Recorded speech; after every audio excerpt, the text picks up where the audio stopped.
Joel 2:28.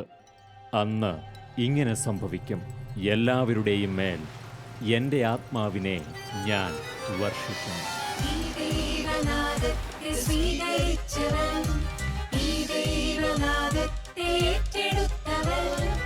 ഇവരാണ് Moses, ഇവരാണ് Moses, ഇവരാണ് മോസസ്.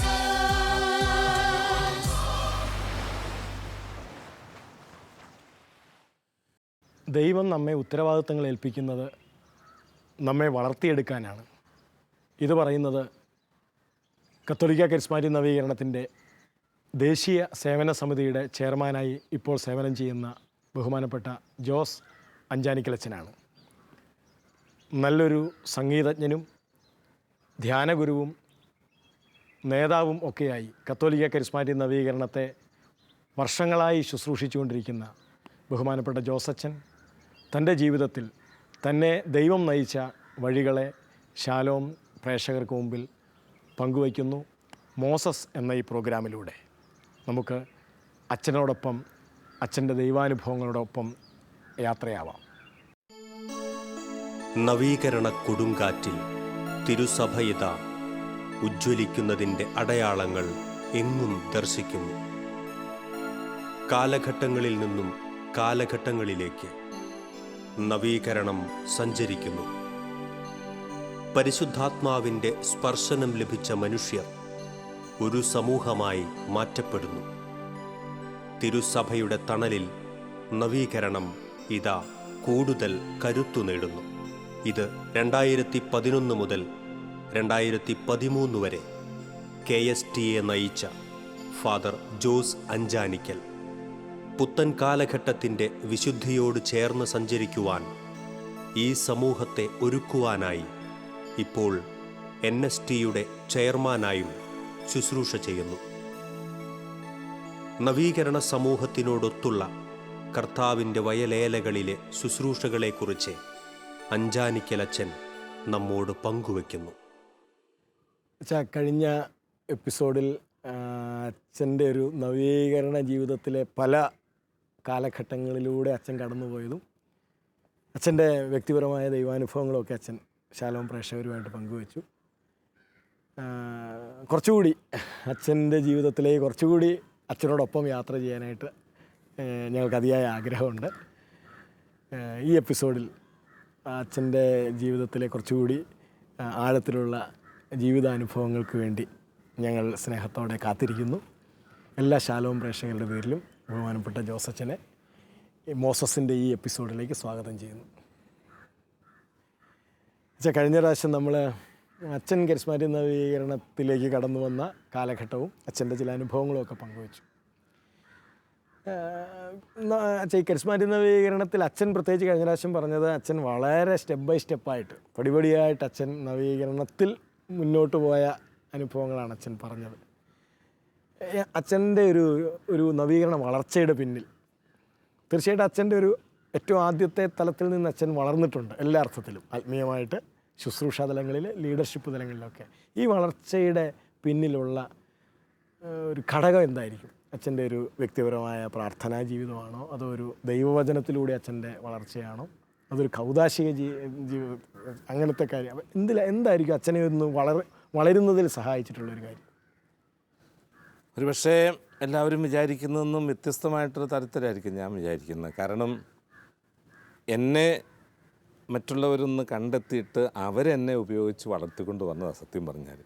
അതിൻ്റെ ഒന്നാമത്തെ ഉദാഹരണമാണ് ഞാൻ പറഞ്ഞല്ലോ ബഹുമാനപ്പെട്ട ജോർജ് തെക്കേമുറി അച്ഛൻ. അപ്പോൾ എനിക്കുള്ള ഈ പാട്ടിൻ്റെ ഒരു കഴിവിനെ കണ്ടെത്തി കഴിഞ്ഞപ്പോഴേക്കും അച്ഛൻ എന്നെ അതിൻ്റെ ചുമതല ഏൽപ്പിച്ചു. പിന്നെ അച്ഛന് ഒരു ധ്യാന ടീമൊക്കെ ഉണ്ടായിരുന്നു. അപ്പോൾ ഞാൻ ആ ധ്യാന ടീമിൻ്റെ കൂടെ അങ്ങനെ പോകുമായിരുന്നു. ഒരിക്കലും മറക്കാൻ പറ്റത്താണ് യൂത്ത് എൻകൗണ്ടർ ജീസസ് എന്ന് പറഞ്ഞ് കേരളത്തിലെ എല്ലാ കത്തോലിക്ക കോളേജുകളിലും ഞങ്ങൾ കോളേജ് സ്റ്റുഡൻസിന് വേണ്ടി ഒരു ധ്യാനം നടത്താൻ പോയിരുന്നു. പാട്ട് പാടാനും ക്ലാസ് എടുക്കാനും രണ്ടും ഉണ്ട്. അപ്പോൾ ഞാൻ വെള്ളിയാഴ്ച വരെ ഇവിടെ ക്ലാസ്സിൽ അറ്റൻഡ് ചെയ്യും, ശനി ഞായർ മറ്റ് കോളേജുകളിൽ പോകും. അപ്പോൾ അങ്ങനെ ആ ഒരു പ്രോഗ്രാം അത് ഒത്തിരി സഹായിച്ചതാണ്. പിന്നെ ആ കൂടെ ഞാൻ അനുസ്മരിക്കുന്ന ഒരു വ്യക്തിയുണ്ട്. അത് പാലക്കാരനൊരു അൽമായനാണ്, സ്രാമ്പിക്കലപ്പച്ചൻ ചേട്ടൻ. കാരണം അദ്ദേഹം നല്ലൊരു വചനപ്രഘോഷകനായിരുന്നു. ബൈബിൾ മുഴുവൻ കാണാപ്പാടം അറിയാവുന്ന അതുപോലെ കേരളത്തിൽ അങ്ങോളം ഇങ്ങോളം സൗജന്യമായിട്ട് പോയി ബൈബിൾ കൺവെൻഷൻ ഇടവക നടത്തിക്കൊണ്ടിരുന്ന ഒരു വ്യക്തിയാണ്. അപ്പോൾ ഒരു 4 വർഷം അദ്ദേഹവുമായിട്ട് സഹകരിച്ച് പ്രവർത്തിക്കാനായിട്ട് സാധിച്ചിട്ടുണ്ട്. അപ്പം അങ്ങനെയും വചനപ്രഘോഷണത്തിൽ എന്നെ സത്യത്തിൽ സഹായിച്ച ഒരു വ്യക്തിയാണ് ഈ ശ്രാമ്പിക്കൽ അപ്പച്ചൻ ചേട്ടൻ എന്ന് പറയുന്ന അൽമായ സഹോദരൻ. അപ്പോൾ അങ്ങനെ അത് വെച്ച് കഴിഞ്ഞപ്പം പിന്നെ തീർച്ചയായിട്ടും എനിക്ക് ദൈവം തന്നിരിക്കുന്ന ഒരു കൃപ, ദൈവം തന്നിരിക്കുന്ന അവസരം, ഞാൻ ഒരിക്കലും അവസരം ചോദിച്ചങ്ങോട്ട് പോകേണ്ടി വന്നിട്ടില്ല. പക്ഷെ എനിക്ക് കിട്ടുന്ന അവസരം ഞാൻ ഒരിക്കലും പാഴാക്കിയിട്ടുമില്ല. അപ്പം അങ്ങനെ ഒരു നോ പറയുന്ന ഒരു രീതി എനിക്കില്ലാത്തത് കൊണ്ട് അങ്ങനെ അവർ ഈ അവസരങ്ങൾ ലഭിച്ച്, പ്രത്യേകിച്ച് ഇങ്ങനെ പിന്നെ മുമ്പേ പറഞ്ഞതുപോലെ ഈ യൂത്ത് എൻകൗണ്ടർ ജീസസ് പ്രോഗ്രാമും പിന്നെ ഇടവുകളിലെ ധ്യാനങ്ങളും കൺവെൻഷനും ഇതെല്ലാമായിട്ട് പിന്നെ 85 മുതൽ അതിപ്പോഴും ഇങ്ങനെ അങ്ങോട്ട് തുടർന്നുകൊണ്ടിരിക്കുക. അപ്പോൾ അതുപോലെ അന്ന് പാലായിൽ ആണെങ്കിൽ സോണിൽ സ്ട്രോങ് ആയിട്ടുണ്ടായിരുന്ന ചില അൽമായ സഹോദരങ്ങളൊക്കെ ഉണ്ടായിരുന്നു. അവർക്ക് ചിലർക്ക് ഇപ്പോഴും വളരെ ആക്റ്റീവായിട്ടൊക്കെ രംഗത്തുണ്ട്. അപ്പോൾ അവരുടെയൊക്കെ ഒരു കൂട്ടായ്മ, ഉദാഹരണമായിട്ട് ഞങ്ങൾ ഇടവുകളിലൊക്കെ ധ്യാനിപ്പിക്കാൻ പോകുമ്പം ഒരു വണ്ടിക്ക് എല്ലാവരും കൂടെ അങ്ങ് പോവുകയാണ്. അപ്പോൾ പോകുന്ന വഴിക്ക് ഇവിടെ നിന്ന് അവിടം വരെ പ്രാർത്ഥിച്ചും അങ്ങനെയെല്ലാം നല്ലൊരു കൂട്ടായ്മയുടെ ഒരു അനുഭവം ഉണ്ടായിരുന്നു. ബൈബിൾ കൺവെൻഷൻ്റെ ആരംഭകാലത്ത് ഗായക സംഘം എന്ന് പറഞ്ഞാൽ തന്നെ അതൊരു നല്ലൊരു കൂട്ടായ്മയായിരുന്നു, നല്ലൊരു ബന്ധത്തിൽ. അങ്ങനെ അത് എൻ്റെ ജീവിതത്തെ ഒത്തിരി സ്വാധീനിക്കുകയും ഒത്തിരി വളരാൻ സഹായിച്ചതും കേട്ടോ. അപ്പോൾ എനിക്ക് തോന്നുന്നു അച്ഛൻ 2 കാര്യങ്ങൾ അച്ഛൻ പറഞ്ഞു. ഒന്ന്, ഉത്തരവാദിത്തങ്ങളെ അച്ഛനെ ഏൽപ്പിച്ചു, അതച്ഛൻ സന്തോഷത്തോടെ ഏറ്റെടുത്തു, അതാണ് അച്ഛനെ വളർത്തിയത്. എനിക്ക് അതൊരു പുതിയ എന്ന് പറഞ്ഞാൽ അതൊരു വളർച്ചയ്ക്കുള്ളൊരു പുതിയ വഴിയായിട്ട് അച്ഛൻ അവതരിപ്പിക്കുന്നതാണെന്ന് എനിക്ക് തോന്നുന്നു. ഒരാളെ അച്ഛനെ ദൈവം ഏൽപ്പിച്ചു എന്നാണ് അച്ഛൻ മനസ്സിലാക്കുന്നത്, അത് അച്ഛനെ ഏറ്റെടുത്ത് വളർന്നു. രണ്ടാമത്തത് ഈ കൂട്ടായ്മ അച്ഛൻ അനുഭവിച്ചൊരു, അത് ശരിക്കും നവീകരണത്തിൻ്റെ ഒരു തനിമ തന്നെയാണല്ലേ അച്ഛൻ? തീർച്ചയായിട്ടും അത് ഇന്നും നിലനിർത്തുന്ന ഏറ്റവും പ്രധാനപ്പെട്ട കാര്യം ആ ഒരു കൂട്ടായ്മയാണ്. കാരണം അതിൻ്റെ ആ ഒരു ബന്ധവും അതിൻ്റെ ഒരു പ്രാർത്ഥനാ സപ്പോർട്ടും അതെല്ലാമാണ് നവീകരണത്തിൻ്റെ തന്നെ ഏറ്റവും വലിയൊരു സവിശേഷത എന്ന് പറഞ്ഞാൽ അതാണ്. ആ ഒരു കൂട്ടായ്മയും ആ ഒരു സ്നേഹബന്ധവും പരസ്പരം പ്രാർത്ഥിച്ച് സപ്പോർട്ട് ചെയ്യുന്നതുമെല്ലാം അത് തന്നെയാണ്, സംശയമില്ലാത്ത കാര്യം. അച്ഛനൊരു പാട്ടുകാരനാണ്. അച്ഛൻ എത്രത്തോളം ആ ശുശ്രൂഷയെ അച്ഛനത് ഫലപ്രദമായിട്ട് അതിനെക്കുറിച്ച് അച്ഛൻ്റെ ഒരു അഭിപ്രായം എന്താണ്? അച്ഛൻ എങ്ങനെ അത് ഉപയോഗിക്കാൻ കഴിഞ്ഞു, അച്ഛൻ്റെ ഈ ഒരു കഴിവിനെ ഈശോയ്ക്ക് വേണ്ടിയിട്ട്?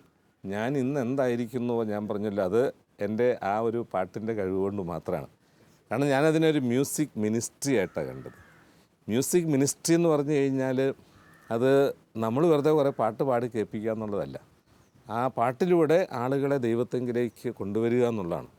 അതുകൊണ്ട് ഞാൻ എപ്പോഴും പാട്ടുകൾ തിരഞ്ഞെടുക്കുന്നത് ആളുകൾക്ക് എല്ലാവർക്കും ചേർന്ന് പാടാവുന്ന പാട്ടുകൾ, എല്ലാവരെയും ഒരുമിച്ച് പഠിപ്പിച്ച് എല്ലാവരും കൂടെ പാടുന്നു എന്ന് നിർബന്ധം വരുത്തി അങ്ങനെ അവരെ പാട്ടിലൂടെ ദൈവത്തെങ്കിലേക്ക് കൊണ്ടുവരുന്ന, അതുപോലെ അവർക്കൊരു ആത്മീയ തുറവി ഈ പാട്ടിലൂടെയൊക്കെ ഒന്ന് ഉണ്ടാക്കി കൊടുത്ത് ദൈവത്തെ സ്തുതിക്കാനും അതുപോലെ പ്രാർത്ഥിക്കാനും ഒക്കെ ഉള്ളൊരു തുറവി. അത് നിങ്ങൾ പാട്ട് പാടാൻ പോകുമ്പോൾ ഇതുപോലെ ഓർഗൻ്റെ അകമ്പടിയോ അങ്ങനെയൊന്നും ഇല്ലല്ലോ? അന്നുണ്ട്, ഓർഗനൊക്കെ ഉണ്ട്. അന്ന് പോകുമ്പോൾ ഈ കോളേജിലൊക്കെ പോകുമ്പോൾ കോളേജിൽ പോകുമ്പം ആദ്യം എല്ലാ ഇൻസ്ട്രുമെൻസും വെച്ചായിരുന്നു, 4 ഇൻസ്ട്രുമെൻറ്റ്സ് ഉണ്ടായിരുന്നു ആദ്യം. പിന്നീട് അത് ചിലവ് കൂടുതലാണെന്നും പറഞ്ഞുകൊണ്ട് ചുരുക്കി ഓർഗൻ മാത്രമാക്കി. അത് വളരെ മനോഹരമായിരുന്നു കേട്ടോ. കാരണം ഇപ്പോഴും അന്നത്തെ കോളേജിൽ പാടി ചില പാട്ടുകളൊക്കെ ഇപ്പം അന്ന് കോളേജിൽ പഠിച്ച് ചില കുട്ടികളെ കാണുമ്പോൾ അവരിപ്പോഴും ചില പാട്ടൊക്കെ ഓർക്കാറുണ്ട്. അവരിപ്പോഴും ചില സ്ഥലത്തൊക്കെ ചെല്ലുമ്പം അതൊരു വലിയൊരു അനുഗ്രഹമാണ്. അന്ന് പാട്ടിലൂടെ ഒത്തിരി ഈ കോളേജ് കുട്ടികളെ സ്വാധീനിക്കാനും നല്ല മനോഹരമായിട്ടുള്ള പാട്ടുകൾ. ആ പ്രോഗ്രാം യൂത്ത് എൻകൗണ്ടർ ജീസസ് അതൊരു ക്യാമ്പസിൽ എത്ര ദിവസം വെച്ച് നടത്തും? 3 ദിവസം വെച്ച് ധ്യാനമായിരുന്നു, കരിസ്മാറ്റിക് ധ്യാനം തന്നെ. പക്ഷെ അതിലൂടെ ധാരാളം യുവജനങ്ങൾ, ക്യാമ്പസിലുള്ള ധാരാളം യുവജനങ്ങൾ വന്നിട്ടുണ്ട്. സത്യം പറഞ്ഞാൽ ഞാൻ ഇന്നും കരിസ്മാറ്റിക് നവീകരണത്തിൽ ഉറച്ചു നിൽക്കുന്നുണ്ടെങ്കിൽ എന്നെ പ്രേരിപ്പിക്കുന്ന ഒരു പ്രധാനപ്പെട്ട കാര്യം അന്ന് യൂത്ത് എൻകൗണ്ടർ ജീസസിലൂടെ ധാരാളം യുവജനങ്ങൾ ശരിക്കും ഈശോയെ അറിയുകയും പ്രത്യേകിച്ച് ഒരു നല്ല കുമ്പസാരമൊക്കെ കഴിയുമ്പോൾ ഈ ധാരാളം യുവജനങ്ങൾക്ക് നല്ലൊരു ആത്മീയ സന്തോഷമൊക്കെ ഉണ്ടാവുകയാണ്. നല്ലൊരു മാനസാന്തര അനുഭവത്തിലേക്ക് വന്ന ധാരാളം യുവജനങ്ങളെ കാണാൻ സാധിച്ചിട്ടുണ്ട്. അപ്പോൾ ദൈവം എനിക്ക് നൽകിയിരിക്കുന്ന കഴിവ് ഈ യുവജനങ്ങളുടെയൊക്കെ ഇങ്ങനെ ഒരു ആത്മീയ അനുഭവത്തിന് കൊടുക്കാൻ സാധിക്കുന്നില്ല എങ്കിൽ അതൊരു വലിയ കുറവാണല്ലോ എന്ന് വിചാരിച്ച്, അപ്പോൾ അതാണ് ശരിക്കും എന്നെ പ്രേരിപ്പിച്ച ഒരു കാര്യം. ഇത്രയും അനുഗ്രഹപ്രദമായിട്ടുള്ളൊരു ശുശ്രൂഷയിൽ ഞാനും കൂടെ ഭാഗമായി തീരാൻ സാധിക്കുന്നത് വലിയൊരു അനുഗ്രഹമായിട്ട് കണ്ട്, അങ്ങനെയാണ് ഇന്നും ഞാൻ കരിസ്മാറ്റിക് നവീകരണത്തിൽ നിലനിൽക്കുന്നുണ്ടെങ്കിൽ എന്നെ സ്വാധീനിച്ച പ്രധാനപ്പെട്ട ഒരു കാര്യം. അച്ഛൻ കേരളത്തിലെ നവീകരണത്തിൻ്റെ ഉത്തരവാദിത്വം ഏറ്റെടുത്തു 2010. ശരിക്കും 3 വർഷം അച്ഛൻ, അതിനു മുമ്പ് അച്ഛൻ KSTയിലെ അംഗമായിരുന്നു. എന്നാലും ചെയർമാൻ എന്നവണ്ണം 3 വർഷം അച്ഛൻ കേരളത്തിൽ നന്നായിട്ട് അധ്വാനിച്ചു. അതിൻ്റെ കാര്യം അച്ഛൻ്റെ ആ ഒരു സ്പീഡ്, അച്ഛൻ്റെ ശാരീരിക ആരോഗ്യം എല്ലാം അച്ഛനെ സഹായിച്ചു ഓടാനായിട്ട്. അച്ഛനിപ്പോൾ തിരിഞ്ഞു നോക്കുമ്പോൾ അച്ഛൻ ആ 3 വർഷക്കാലം അച്ഛൻ്റെ ജീവിതത്തെ എങ്ങനെ സ്വാധീനിച്ചു? ഒരു 3 വർഷത്തെ അച്ഛൻ കേരളത്തിലെ കരിസ്മാറ്റിക് നവീകരണത്തിന് വേണ്ടി അച്ഛനെ തന്നെ അർപ്പിച്ചു. തിരിഞ്ഞു നോക്കുമ്പോൾ അച്ഛന് ആ ഒരു 3 വർഷത്തെക്കുറിച്ചുള്ള അച്ഛൻ്റെ ഒരു വിലയിരുത്തൽ. 3 വർഷത്തെ വിലയിരുത്തുമ്പം എനിക്ക് തോന്നുന്ന യഥാർത്ഥത്തിൽ ഒരു വൈദികൻ എന്ന നിലയ്ക്കും അതുപോലെ ഒരു കരിസ്മാറ്റിക്കിൽ പ്രവർത്തിക്കുന്ന ഒരു വ്യക്തി എന്ന നിലയ്ക്കും നമുക്ക് പ്രത്യേകമായിട്ടുള്ളൊരു വിലയുണ്ടെന്നും നമ്മുടെ ജീവിതത്തിന് അതിൻ്റേതായിട്ടുള്ളൊരു പ്രസക്തി ഉണ്ടെന്നും ഒരു സ്വീകാര്യതയുണ്ടെന്നും അതുപോലെ നമ്മളെ ആളുകൾ സ്നേഹിക്കുന്നു എന്നുള്ള ആ ഒരു കാര്യങ്ങളൊക്കെ എനിക്ക് മനസ്സിലാക്കിയതാണ്.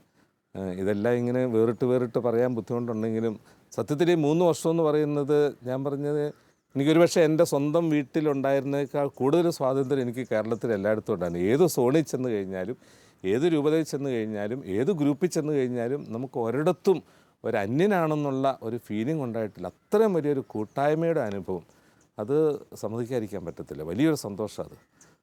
ഇപ്പോഴാണെങ്കിലും കേരളത്തിൽ ഏത് സ്ഥലത്ത് പോകാനും നമുക്കൊരു ബുദ്ധിമുട്ടില്ല. നമ്മുടെ സ്വന്തം ആളുകൾ അവിടെ ഉണ്ട്. അതൊരു വലിയൊരു അനുഭവമായിരുന്നു. കാരണം അത്രയും ആളുകൾ ഈ സോണിലുള്ള, പ്രത്യേകിച്ച് അൽമായ ലീഡേഴ്സൊക്കെ ആണെങ്കിൽ അവർ അതിനുവേണ്ടി എല്ലാ സോണിലും ഉണ്ട്. അങ്ങനെ അവരുടെ ജീവിതത്തിൻ്റെ നല്ലൊരു ശതമാനം, ഇപ്പോൾ ജോലി ചെയ്യുന്ന ആളുകൾ, അവർ, എനിക്കറിയാം, കരിസ്മാറ്റിക് നവീകരണത്തിന് വേണ്ടി മാത്രം ലീവ് എടുക്കുന്നവർ വേറെ ഒരു കാര്യത്തിനും ലീവ് എടുക്കില്ല. കാരണം അവർ ലീവ് ഇതിനു വേണ്ടി മാറ്റി വെച്ചിരിക്കുക. ബാക്കി സമയം ഓഫീസിൽ പോകും, വേറെ കല്യാണമോ അങ്ങനെയുള്ള കാര്യങ്ങൾ, അങ്ങനെയുള്ള ആളുകൾ എനിക്കറിയാം, സോണി ഞാൻ കണ്ടിട്ടുണ്ട്. അതുപോലെ ബാക്കി അവധി കിട്ടുന്ന ദിവസം അത് കരിസ്മാറ്റിക് നവീകരണത്തിന് വേണ്ടി മാത്രം മാറ്റി വെക്കുന്ന ആളുകൾ, അങ്ങനെയുള്ളവരെ കണ്ടിട്ടുണ്ട്. നല്ല അൽമായ സഹോദരങ്ങൾ കേരളത്തിൽ തെക്ക് മുതൽ വടക്ക് വരെ ഒത്തിരി പേരെ അങ്ങനെ കണ്ടിട്ടുണ്ട്. അതുപോലെ ഏറ്റവും സന്തോഷം തോന്നുന്നൊരു കാര്യം, നമ്മുടെ ഈ കരിസ്മാറ്റിക് നേതൃത്വത്തിലുള്ള ആളുകൾ, പ്രത്യേകിച്ച് ഞാൻ ഈ KST ചെയർമാനായിരുന്ന കാലത്ത് സോണിലും അങ്ങനെയൊക്കെയുള്ള നേതൃത്വത്തിലുള്ള ആളുകൾ, അവർ ഇടവകയിൽ നല്ല സമ്മതരായിരുന്നു. അവരുടെ വീടുകളിൽ ചെന്ന് കഴിഞ്ഞാൽ വീടുകളിലും അവർ വളരെ സമ്മതരായിരുന്നു. ആർക്കും ഒരു വഴക്കില്ല, ഒരു പ്രശ്നമില്ല. അങ്ങനെ നല്ല ഒരു സുസമ്മതരായിട്ടുള്ള, നമ്മുടെ അപ്പസ്തല പ്രവർത്തനം കാണുന്നുണ്ടല്ലോ, സുസമ്മതരായിട്ടുള്ള ആളുകൾ, അങ്ങനെയുള്ള ധാരാളം നല്ല അൽമായ സഹോദരങ്ങളെയൊക്കെ കാണാൻ സാധിച്ചിട്ടുണ്ട്. അതൊക്കെ കരിസ്മാറ്റിക്കിൻ്റെ ഒരു വലിയ നേട്ടമായിട്ട് എനിക്ക് കാണാൻ സാധിക്കുന്നത്. അത് ഒരു സ്ഥലത്തെന്നല്ല, ഏത് സോണിൽ ചെന്ന് കഴിഞ്ഞാലും.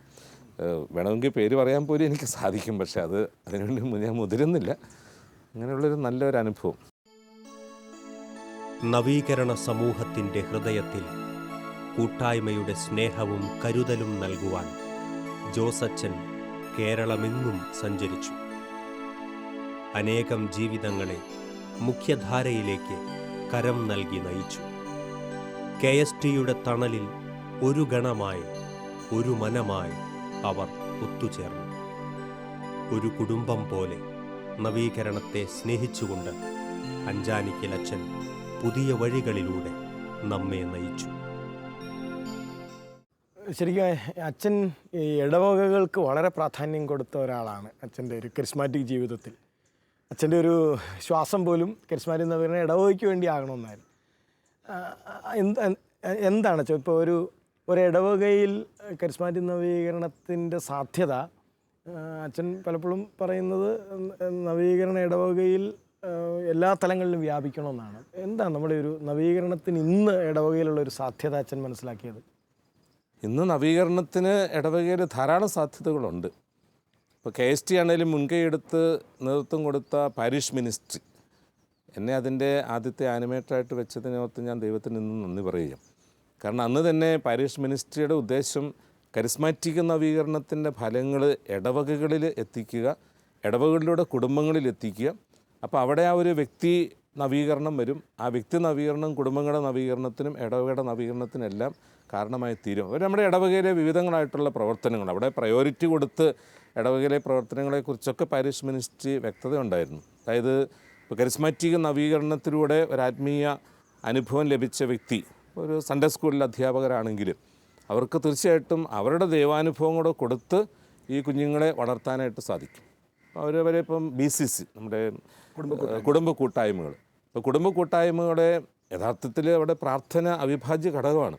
അപ്പോൾ ഈ കുടുംബ കൂട്ടായ്മകൾ അത് കരിസ്മാറ്റിക് പ്രാർത്ഥനാ ഗ്രൂപ്പിൽ നിന്നും വ്യത്യസ്തമാണ്. കാരണം ചിലർക്ക് സംശയമുണ്ട്, ഈ കുടുംബ കൂട്ടായ്മ ഉള്ളിടത്ത് പിന്നെ എന്തിനാണ് കരിസ്മാറ്റിക് പ്രാർത്ഥന എന്ന്, അങ്ങനെയുള്ള സംശയിക്കുന്ന ആളുകളുണ്ട്. പക്ഷേ രണ്ടും രണ്ടാണ്. ഈ കരിസ്മാറ്റിക് പ്രാർത്ഥനാ ഗ്രൂപ്പിലുള്ള ആളുകൾ അവർ കൂട്ടായ്മയിലുണ്ടെങ്കിൽ ഈ കൂട്ടായ്മ അനുഭവത്തെ നല്ലൊരു പ്രാർത്ഥന അനുഭവമാക്കി മാറ്റി അവിടെ പ്രാർത്ഥനയ്ക്കൊക്കെ നേതൃത്വം കൊടുത്ത് കൊണ്ടുപോകുന്നതിന് സാധിക്കും. അപ്പോൾ കൂട്ടായ്മകളെ സജീവമാക്കി നിലനിർത്താനായിട്ട് ചില സ്ഥലത്തൊക്കെ കണ്ടിട്ടുണ്ട്, വചനമൊക്കെ വായിച്ചിട്ട് അവർ തന്നെ റിഫ്ലക്ഷൻസ് കൊടുക്കുന്നു, അവർ തന്നെ പ്രാർത്ഥനകൾ ഉണ്ടാക്കി സ്വയം പ്രേരിത പ്രാർത്ഥനകൾ നടത്തുന്നു. അതൊരു നല്ലൊരു അനുഭവമാണ്. അതുപോലെ ഇടവകയിലെ മറ്റ് പ്രവർത്തനങ്ങളിൽ ഇപ്പം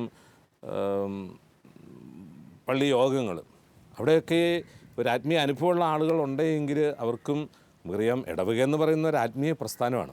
അപ്പോൾ ആത്മീയ പ്രസ്ഥാനത്തിൻ്റെ നേതൃത്വം കൊടുക്കുന്നവർ ഒരു ആത്മീയ അനുഭവം ഉള്ളവരാണെങ്കിൽ അത് ഇടവകയുടെ എല്ലാ തരത്തിലുള്ള വളർച്ചയ്ക്കും സഹായകമായി തീരും. അപ്പോൾ സംഘടനകളിൽ പ്രവർത്തിക്കുന്നവർ അതും ഈ ഒരു ആത്മീയ അനുഭവം ഉള്ളവരാണെങ്കിൽ ബാക്കി കരിസ്മാറ്റിക്കിലുള്ളവരുള്ളവർക്ക് മാത്രമേ ആത്മീയ അനുഭവം ഉള്ളൂ എന്നൊന്നും ഞാൻ വിചാരിക്കുന്നില്ല, അങ്ങനെ ധരിക്കുന്നുമില്ല. പക്ഷേ അതിലൂടെ കിട്ടുന്ന ആത്മീയ അനുഭവം ഉള്ളവർ ഇതിലേക്ക് സംഘടനയിലൊക്കെ പ്രവർത്തിച്ചാൽ അതിനൊരു കൂടുതൽ സജീവത്വം ഉണ്ടാകും. ഇടവക പ്രവർത്തനങ്ങൾ തന്നെ കൂടുതൽ സജീവമാകും. അങ്ങനെയുള്ള ചില ഇടവകളെങ്കിലും ഉദാഹരണങ്ങൾ പറയാനായിട്ട് എനിക്ക് സാധിക്കും. അപ്പോൾ ആ അർത്ഥത്തിലാണ് ശരിക്കും നവീകരണത്തെ അച്ഛൻ നയിക്കാൻ ശ്രമിച്ചതും ആ അർത്ഥത്തിലാണ്. തീർച്ചയായിട്ടും എല്ലായിടത്തും ഈ ഉപ്പ് ഭക്ഷണത്തിൽ രുചി പകരുന്നവർ. അപ്പോൾ ഇടവകയിലെ പുളിമാവായിട്ട് കരിസ്മാറ്റിക് നവീകരണം പ്രവർത്തിക്കുക. അപ്പോൾ ഇടവകയിലെ കാരണം ഇപ്പം ധ്യാനങ്ങളൊക്കെ കൂടി മനുഷ്യർക്കൊരു ആത്മീയ നവീകരണം ഉണ്ടായിക്കഴിഞ്ഞ് അവർ ജീവിക്കേണ്ടത് കുടുംബത്തിലാണ്, അതൊരു ഇടവകയിലാണ്. അപ്പോൾ ആ കുടുംബത്തിലെയും ആ ഇടവകയിലെയും ജീവിതത്തിൽ അവർക്കൊരു സംതൃപ്തി കണ്ടെത്താൻ സാധിച്ചെങ്കിലേ ആ ഒരു ആത്മീയതയിൽ വളരാൻ പറ്റത്തുള്ളൂ. ഈ ആത്മീയത കുടുംബത്തിലേക്ക് കൊണ്ടുവരണ്ടേ, ആത്മീയത ഇടവകയിലേക്ക് കൊണ്ടുവരണ്ടേ. അപ്പോൾ അതിനുള്ളൊരു സപ്പോർട്ട് ഇടവകയിൽ നിന്നും വേണം, കുടുംബത്തിൽ നിന്നും വേണം. അപ്പോൾ ഇടവകയിൽ ഒരു കരിസ്മാറ്റിക് അന്തരീക്ഷം നിലനിൽക്കുകയാണെങ്കിൽ ഈ ആത്മീയ അനുഭവത്തിൽ ധാരാളം പേർക്ക് വളരാനും അത് ഇടവകയുടെ മുഴുവനും വളർച്ചയ്ക്ക് കാരണമായി തീരും. ഇടവക തലത്തിൽ നവീകരണം കൂടുതൽ ശക്തി നേടുവാനും അതുവഴി തിരുസഭ ഉജ്ജ്വലിക്കുവാനും നാം പ്രാർത്ഥിക്കുകയും പ്രവർത്തിക്കുകയും വേണമെന്ന് ജോസച്ചൻ നമ്മെ ഉദ്ബോധിപ്പിക്കുന്നു. ഇടവക തലത്തിലുള്ള നവീകരണത്തിൻ്റെ ഫലങ്ങളാണ് നവീകരണത്തിൻ്റെ ആകെയുള്ള ഫലത്തിനെ നിർണയിക്കുന്നത്.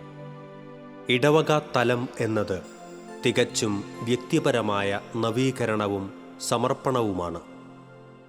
വ്യക്തിപരമായി നാം സ്വീകരിക്കുന്ന നവീകരണ ചൈതന്യമാണ് ഇതിൻ്റെ ഫലത്തെ നിർണയിക്കുന്നത്.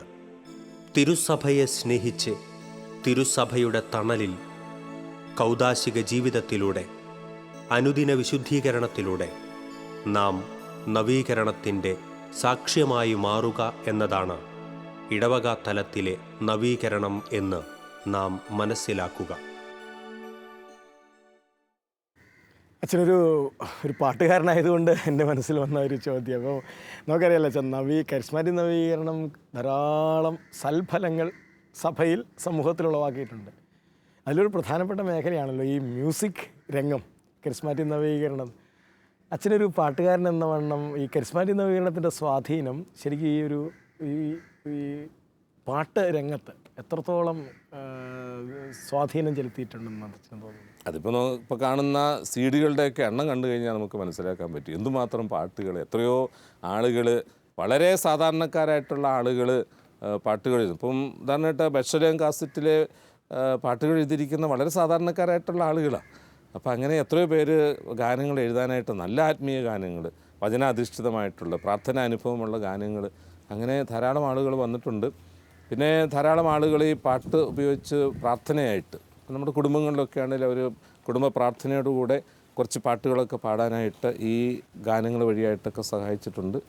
പിന്നെ ധ്യാനങ്ങൾക്കും പ്രാർത്ഥന കൂട്ടായ്മകൾക്കും ഒക്കെ ഒരു ജീവൻ പകരാനായിട്ട് പറയാമല്ലോ പാട്ടൊക്കെ പാടി. ചിലർ വിചാരിക്കുന്ന മടുപ്പ് മാറ്റാൻ വേണ്ടിയിട്ടാണ് പാട്ട് പാടുന്നത്, അങ്ങനെയല്ല. അതിലുപരിയായിട്ട് ഇതിനൊരു ജീവൻ നൽകാനായിട്ട്, കുറച്ചൊരു ഉണർവ് നൽകാനായിട്ട് ഗാനങ്ങൾ എപ്പോഴും സഹായമാണ്. ഇഷ്ടംപോലെ നല്ല പാട്ടുകൾ ഈ കരിസ്മാറ്റിക് നവീകരണം വന്നേ പിന്നെ വന്നിട്ടുണ്ട്. ഉദാഹരണമായിട്ട് ഞാൻ ആദ്യത്തെ കാസറ്റ് ചെയ്യുന്ന 1989 അന്ന് അധികമൊന്നും ഭക്തിഗാനങ്ങൾ രംഗത്തില്ല. പക്ഷെ അത് കഴിഞ്ഞ് ഈ കഴിഞ്ഞ ഒരു 26 വർഷങ്ങൾ നോക്കിക്കഴിയുമ്പോഴേക്കും എന്തുമാത്രം ഭക്തിഗാനങ്ങൾ, എന്തുമാത്രം കാസറ്റുകൾ, CD-കൾ എല്ലാം രംഗത്ത് വന്നിരിക്കുന്നു. അല്ല, ശരിക്കും ഇത്തരം പാട്ടുകൾ ഇല്ലായിരുന്നെങ്കിൽ, അതായത് കരിസ്മാറ്റിക് നവീകരണം ഈ മ്യൂസിക് രംഗത്തെ സ്വാധീനിച്ചില്ലായിരുന്നെങ്കിൽ എനിക്ക് തോന്നുന്നത് നമ്മുടെ ഈ പ്രാർത്ഥനാ തലത്തിൽ മനുഷ്യർക്ക് ഇത്രയും ഒരു ആഴത്തിൽ കടന്നു പോകാൻ പറ്റുമായിരുന്നു തോന്നുന്നു. കാരണം അത്ര സഹായിക്കുന്നുണ്ടല്ലോ പാട്ടുകൾ. തീർച്ചയായിട്ടും പാട്ടുകൾ അത്രയും സഹായിക്കുന്നുണ്ട്. നമ്മുടെ ആരാധനക്രമത്തിൽ തന്നെ നമുക്കറിയാമല്ലോ, പാട്ടുകളൊരു അവിഭാജ്യ ഘടകമാണ്. കുർബാനയിലാണേലും മറ്റ് എല്ലാ പ്രാർത്ഥനയിലും പാട്ടുകളൊക്കെ ഉണ്ടല്ലോ. അപ്പോൾ പിന്നെ കരിസ്മാറ്റിക് വന്നു കഴിഞ്ഞപ്പോഴേക്കും കുറച്ചുകൂടെ പോപ്പുലറായി, എല്ലാവർക്കും പാടുന്ന, എല്ലാവരെയും സ്വാധീനിക്കുന്ന തരത്തിലുള്ള ഒരു പ്രാർത്ഥനയെ സഹായിക്കാനൊക്കെ പറ്റുന്ന പാട്ടുകളായിരുന്നു. അച്ഛൻ ഈ പാട്ട് എഴുതാനും അതുപോലെ അതിനെ ട്യൂൺ ചെയ്യാനും ഒക്കെ ഒരു ശുശ്രൂഷയാണല്ലോ. അതിൻ്റെ ഒരു ഒരുക്കം എന്താണ് അച്ഛൻ്റെ എന്ന് പറഞ്ഞാൽ? ഇപ്പോൾ പലരും പല കാര്യങ്ങളിങ്ങനെ പറയും, പ്രത്യേകിച്ച് ആത്മീയ ഗാനങ്ങൾ എഴുതുന്നവരും ആത്മീയമായിട്ട് അവരുടെ ഒരുക്കത്തെക്കുറിച്ച്. അച്ഛൻ്റെ ഒരു തുറന്നു പറഞ്ഞാൽ അങ്ങനെ വലിയ ഒരുക്കമൊന്നുമില്ല. കാരണം ഈ നമ്മളൊരു ആവശ്യം വരുമ്പോൾ ചെയ്യുക എന്നുള്ളതുകൊണ്ട്. തീർച്ചയായിട്ടും. ഇപ്പോൾ ഞാൻ പാട്ടുകൾ ചെയ്തതും കാസറ്റുകൾ ചെയ്ത എല്ലാം എന്തെങ്കിലും പ്രോഗ്രാമുണ്ട്, പ്രത്യേകിച്ച് ഞങ്ങളുടെ രൂപതയിലെ ബൈബിൾ കൺവെൻഷനോട് അനുബന്ധിച്ചിട്ടാണ്. അപ്പോൾ ആ കൺവെൻഷൻ വന്നു കഴിയുമ്പോഴേക്കും അതിനോട് ബന്ധപ്പെട്ട അതിൻ്റെ തീമുമൊക്കെ നോക്കി അതുമായിട്ട് ബന്ധപ്പെട്ട കുറച്ച് പാട്ടുകളൊക്കെ ക്രമീകരിക്കും. അപ്പോൾ അതിനുവേണ്ടി ഒന്ന് പ്രാർത്ഥിച്ചോ ഒന്ന് ചിന്തിച്ചൊക്കെ ഇരുന്ന് അപ്പം കിട്ടുന്ന ട്യൂണും കിട്ടുന്ന വേഴ്സോ. ഞങ്ങളൊരു ടീമായിട്ടാണ് പ്രവർത്തിച്ചുകൊണ്ടിരുന്നത്. ഞാൻ തന്നെയല്ല, ഒരു ടീമായിട്ടാണ് അവിടെയും പ്രവർത്തിച്ചുകൊണ്ടിരുന്നത്. അപ്പോൾ ഞങ്ങൾ ഒരുമിച്ച് കൂടി അത് ഷെയർ ചെയ്ത് അതിൻ്റെ മാറ്റങ്ങൾ വരുത്തേണ്ടതൊക്കെ മാറ്റങ്ങൾ വരുത്തി അങ്ങനെ ചെയ്തുകൊണ്ടിരുന്നത്. അല്ലാതെ തന്നെ ചെയ്യുന്നൊരിതല്ല. അച്ഛൻ്റെ ഈ ഒരു ശുശ്രൂഷ രംഗത്ത് അച്ഛനൊരു പുരോഹിതനെന്ന വണ്ണം അച്ഛൻ്റെ ഒരു ദിവ്യകാരുണ്യ അനുഭവം അച്ഛൻ എത്രത്തോളം ശുശ്രൂഷയിൽ, ലീഡർഷിപ്പിൽ, ഇപ്പോൾ ഇതുപോലെയുള്ള ഈ മ്യൂസിക് രംഗത്ത്, ധ്യാന വചനപ്രഘോഷണ രംഗത്ത് ഒക്കെ അച്ഛൻ്റെ ഒരു അങ്ങനത്തെ ഒരു ദിവ്യകാരുണ്യ അനുഭവം അച്ഛനെ എത്രത്തോളം സഹായിക്കുന്നു? എൻ്റെ വ്യക്തിപരമായിട്ടുള്ള ജീവിതത്തിൽ എനിക്ക് ഈ വിശുദ്ധ കുർബാന എന്ന് പറയുന്നത് അതിൻ്റെ ഒരു ശക്തിയായിട്ട് തന്നെ ഞാൻ കാണുന്നത്. കാരണം ഏതെല്ലാം പ്രശ്നങ്ങൾ ജീവിതത്തിലുണ്ടെങ്കിലും ഇപ്പം ഇന്ന് വൈകുന്നേരം കിടക്കാൻ പോകുന്ന സമയത്ത് നമുക്ക് എന്തെല്ലാം ടെൻഷനുണ്ട്, എന്തെല്ലാം പ്രതിസന്ധികളുണ്ട്, രാവിലെ എഴുന്നേറ്റ് വിശുദ്ധ കുർബാന കഴിയുമ്പോഴേക്കും അതെല്ലാം ക്ലിയറായി. പിന്നെ അതൊന്നും നമ്മളെ ബാധിക്കത്തില്ല. അപ്പം അങ്ങനെ വളരെ ഒരു ഫ്രഷ്നെസ് അത് വിശുദ്ധ കുർബാന അർപ്പണത്തിലൂടെ. കാരണം അത് ശരിക്കും ഇതെല്ലാം ഒരു ബലിയായിട്ട് കർത്താവിൻ്റെ സന്നിധിയിൽ സമർപ്പിച്ച്, അതാണ് എൻ്റെ ജീവിതത്തിൻ്റെ ഏറ്റവും വലിയൊരു ദിവ്യകാരുണ്യ അനുഭവം എന്ന് പറയുന്നത്. പിന്നെ എനിക്ക് ലഭിച്ചിരിക്കുന്ന മറ്റൊരു കൃപ എന്ന് പറയുന്നത് നന്നായിട്ട് കുർബാന ചെല്ലാനായിട്ട് പറ്റുന്നുണ്ട്. അപ്പോൾ എൻ്റെ ഒരു മിനിസ്ട്രി എന്ന് പറയുന്നത് തന്നെ അതാണ്, നന്നായിട്ട് ബലി അർപ്പിക്കുക. കാരണം ഞാനൊരു ചെറിയ ഉദാഹരണം പറയാം. ഞാൻ ഈ കരിസ്മാറ്റിക്കിൻ്റെ എന്നെ NST ചെയർമാനായിട്ട് തിരഞ്ഞെടുത്ത് കഴിഞ്ഞപ്പം എൻ്റെ ഇടവകയിൽ ഉണ്ടായിരുന്ന ഒരു പ്രായമുള്ള മനുഷ്യൻ, അങ്ങേര് പള്ളിമുറിയിൽ വികാരിച്ചുമായിട്ട് സംസാരിച്ചുകൊണ്ടിരിക്കുന്ന സമയത്ത് ഞാനിവിടെ ഉണ്ടായിരുന്നു. എന്നെ മൈൻഡ് ചെയ്തില്ല. അപ്പോൾ എന്തൊരു കാര്യം പറഞ്ഞപ്പോൾ അച്ഛൻ ചോദിച്ചു, അഞ്ചാനി ക്രിസ്റ്റിനെ വിളിക്കുന്നില്ല എന്ന് ചോദിച്ചു. അപ്പോൾ അയാൾ പറഞ്ഞു, ഞാൻ വിളിക്കുന്നില്ല, അച്ഛൻ കരിസ്മാറ്റിക്, എനിക്കിഷ്ടമില്ലെന്ന് പറഞ്ഞു. പക്ഷെ അച്ഛൻ്റെ കുർബാന എനിക്കിഷ്ടമാണെന്ന് പറഞ്ഞു. അപ്പോൾ അങ്ങനെ പലരും അത് പറയുന്നുണ്ട്. എനിക്ക് കുർബാന അർപ്പിക്കുക എന്നുള്ളത് അത് ഞാൻ നന്നായിട്ട് ചെയ്യുന്നത്. അത് ആളുകൾക്ക് അതൊരു വലിയൊരു അനുഗ്രഹമാണ്. കാരണം ഞാൻ മാക്സിമം ശ്രദ്ധിക്കാറുണ്ട് കുർബാന ചെല്ലുമ്പം ഒന്ന് ആ കുർബാനയിൽ മറ്റൊന്നും ഉൾപ്പെടുത്താതിരിക്കാനായിട്ട്. അപ്പോൾ അത് മാക്സിമം ശ്രദ്ധിച്ച് നന്നായിട്ട് പ്രാർത്ഥിച്ചെല്ലാനായിട്ട്. അപ്പം അങ്ങനെ നന്നായിട്ട് കുർബാന ചെല്ലുക എന്നുള്ളത് എൻ്റെ ഒരു ഉത്തരവാദിത്വമായിട്ടും നിയോഗമായിട്ടൊക്കെ ഞാൻ കാണുന്നുണ്ട്. അത് ധാരാളം ആളുകൾക്ക് അത് അവരെ സ്പർശിച്ചിട്ടുണ്ട്. അതുപോലെ അച്ഛനെയും അത് രൂപപ്പെടുത്തുന്നു. തീർച്ചയായിട്ടും. എനിക്ക് ഞാൻ പറഞ്ഞല്ലോ, എൻ്റെ ഓരോ ദിവസവും നന്നായിട്ട് ആരംഭിക്കാനായിട്ട് എന്നെ സഹായിക്കുന്നതാണ്. തലേ ദിവസം വരെയുള്ള എന്ത് പ്രശ്നമാണെങ്കിലും അതെല്ലാം മറന്ന് നല്ലൊരു ഉണർവോടെ ആ ദിവസം ആരംഭിക്കാനായിട്ട്. അതെൻ്റെ ഒരു വ്യക്തിപരമായിട്ടുള്ള അനുഭവം തന്നെയാണ്. അല്ല, തീർച്ചയായിട്ടും അച്ഛൻ ഈ പറയുന്നതിൽ വലിയ, അതായത് നമ്മൾ പറയുമല്ലോ പുതിയ സൃഷ്ടിയാവുക. ശരിക്കും ഓരോ വിശുദ്ധ കുർബാനയിലും നമുക്ക് പുതിയ സൃഷ്ടിയാകാവുന്നതേ ഉള്ളൂ. അച്ഛനത് ആ ഒരു സംഭവിക്കുന്നു. അതെ, കുരിശിൻ്റെ മുൻപിലുള്ള സമ്പൂർണ്ണ സമർപ്പണം, ബലിയേകുവാനും ബലിയാകുവാനുമുള്ള ഒരു സമർപ്പണം. കാൽവരി മലയിലെ ബലി പോലെ സ്വയം ശൂന്യമാകുവാനും അതുവഴി ബലിപീഠത്തിലേക്ക് അനേകരെ ആനയിക്കാനും അച്ഛന് കഴിയുന്നു. അച്ഛൻ്റെ ഈ ഒരു പ്രത്യേകിച്ച് നവീകരണ ജീവിതത്തിലെ അച്ഛൻ മുന്നോട്ട് പോയ വഴിക്ക് അച്ഛനെ ദൈവം നടത്തിയ വിവിധ വഴികൾ, പ്രത്യേകിച്ച് അച്ഛൻ്റെ ഒരു മ്യൂസിഷ്യൻ എന്ന രീതിയിൽ, അച്ഛനൊരു പാട്ടുകാരൻ എന്ന രീതിയിൽ അച്ഛനെ കർത്താവ് ഉപയോഗിച്ചത്. അതുപോലെ ചിലർ പറയുന്നത് അച്ഛൻ പ്രസംഗിക്കും, അച്ഛൻ പാട്ടല്ലേ പാടുന്നതെന്ന് ചോദിക്കുന്നത്. അങ്ങനെ കൂടെ അച്ഛൻ പാട്ടുകാരനും പ്രസംഗകനും കൂടിയാണ്. അല്ല, അതൊക്കെ ഒരു കാര്യം അച്ഛൻ പറഞ്ഞത് വളരെ സന്തോഷകരമായിട്ട് തോന്നി. ഈ അച്ഛനെ ദൈവം വളർത്തിയത് ഉത്തരവാദിത്തങ്ങൾ ഏൽപ്പിച്ചുകൊണ്ടാണ്, അല്ലാതെ വളർത്തിയിട്ട് ഉത്തരവാദിത്തങ്ങളെ ഏൽപ്പിക്കുക അല്ല, ഏൽപ്പിച്ചിട്ട് വളർത്തുകയാണ്. അതൊരു പുതിയ ഒരു ചിന്തയിലേക്ക് ഞങ്ങളെ കൊണ്ടുപോകുന്നു. പ്രത്യേകിച്ച് ഇന്ന് ചിലപ്പോഴെങ്കിലുമൊക്കെ ഈ വളർന്നിട്ട് ഉത്തരവാദിത്തം എടുക്കാൻ വേണ്ടിയുള്ളൊരു ശ്രമമാണ് പലരും നടത്തുന്നത്. പക്ഷേ ഉത്തരവാദിത്തം ഏൽക്കുന്നതോടൊപ്പം അതിനനുസരിച്ച് വളരുക എന്നതൊരു ഇന്ന് സ്വീകരിക്കേണ്ട ഒരു ശൈലി കൂടിയാണ്. ഞങ്ങളെ പലതലത്തിൽ അങ്ങനെയൊക്കെ പല ഉത്തരവാദിത്തങ്ങൾ ഏറ്റെടുത്തത് വളരാനായിട്ടുള്ളൊരു പ്രചോദനം അച്ഛൻ്റെ വാക്കുകൾ തരുന്നുണ്ട്. ഒപ്പം NST കഴിഞ്ഞിട്ടിപ്പം ഇസാവു ഇൻ്റർനാഷണലായിട്ട് ഏഷ്യ ഓഷ്യാനിയ അതിനുള്ള ഒരു കമ്മിറ്റിയിലും അതിൻ്റെയും എന്നെ ഒരു മെമ്പറായിട്ട് അതിലും കൂടെ വന്നിട്ടുണ്ട്. അപ്പം അതും ഇതിൻ്റെ ഭാഗമായിട്ട് തന്നെ അങ്ങനെ അങ്ങ് വന്നതാണ്, ഈ സ്റ്റെപ്പ് ബൈ സ്റ്റെപ്പ്. അതെ അതെ. തീർച്ചയായിട്ടും അച്ഛൻ്റെ ഈ അനുഭവങ്ങൾ ഞങ്ങൾക്ക് പ്രചോദനം നൽകുന്നു. അച്ഛൻ്റെ അനുഭവങ്ങളോടൊപ്പം നടക്കാനായിട്ട് തീർച്ചയായിട്ടും ഇതൊക്കെ ഞങ്ങൾക്ക് കുറച്ചുകൂടി ഒരു പ്രചോദനമാണ്. ഈ അനുഭവങ്ങൾ ഒരാളിൽ നിന്ന് കേൾക്കുമ്പോൾ അതിനോടൊപ്പം ഞങ്ങളും നടക്കാനായിട്ട്. ശാലോം പ്രേക്ഷകർക്ക് വലിയ അനുഗ്രഹമാണ് അച്ഛൻ്റെ ഈ തുറന്നുള്ള സംസാരം, അച്ഛൻ്റെ അനുഭവങ്ങൾ. എല്ലാ ശാലോം പ്രേക്ഷകരുടെ പേരിലും ബഹുമാനപ്പെട്ട ജോസച്ചന് ഏറെ ഹൃദയപൂർവ്വം നന്ദി പറയുന്നു. അച്ഛൻ്റെ കൂടുതൽ അനുഭവങ്ങൾക്ക് വേണ്ടി ഞങ്ങൾ കാത്തിരിക്കുകയും ചെയ്യുന്നു. നന്ദി. കത്തോലിക്ക കരിസ്മാറ്റിക് മുന്നേറ്റം സഭയിൽ ആരംഭിച്ചിട്ട് അരനൂറ്റാണ്ട് പോലും പിന്നിടുന്നില്ല. പക്ഷേ അതിൻ്റെ ഫലങ്ങൾ ശക്തവും തേജസ്സുറ്റതുമാണ്. രണ്ടാം വത്തിക്കാൻ കൗൺസിലിന് ശേഷം സഭയെ ഇത്രത്തോളം സ്വാധീനിച്ച മറ്റൊരു പ്രതിഭാസവും ഇതുവരെ സംഭവിച്ചിട്ടില്ല. കാരണം ഇത് പരിശുദ്ധാത്മാവിൻ്റെ സഞ്ചാരമാണ്, വിശുദ്ധമായ കാറ്റാണ്, അനേകരെ തഴുകുന്ന ശക്തമായ ചൈതന്യമാണ്. കാരണം ദൈവിക പദ്ധതിയുടെ ഭാഗമാണ് ഇത്. ഒരുങ്ങാം നമുക്കും ഈ യുഗാന്ത്യ ചൈതന്യത്തിൻ്റെ വാഹകരാകുവാൻ. ഒരുങ്ങാം നമുക്കും കാലഘട്ടത്തിൻ്റെ പ്രവാചകരാകുവാൻ.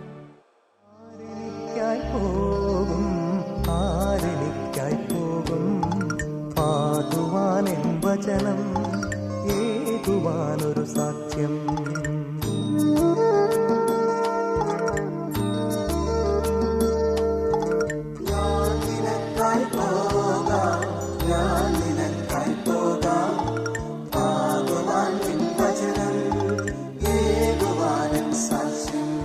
ക്ലേശമോ ദുരിതമോ പീഡനമോ രോഗമോ ദുഃഖമോ നഗ്നതയോ, ക്ലേശമോ ദുരിതമോ പീഡനമോ രോഗമോ ദുഃഖമോ നഗ്നതയോ, അകറ്റുകല്ല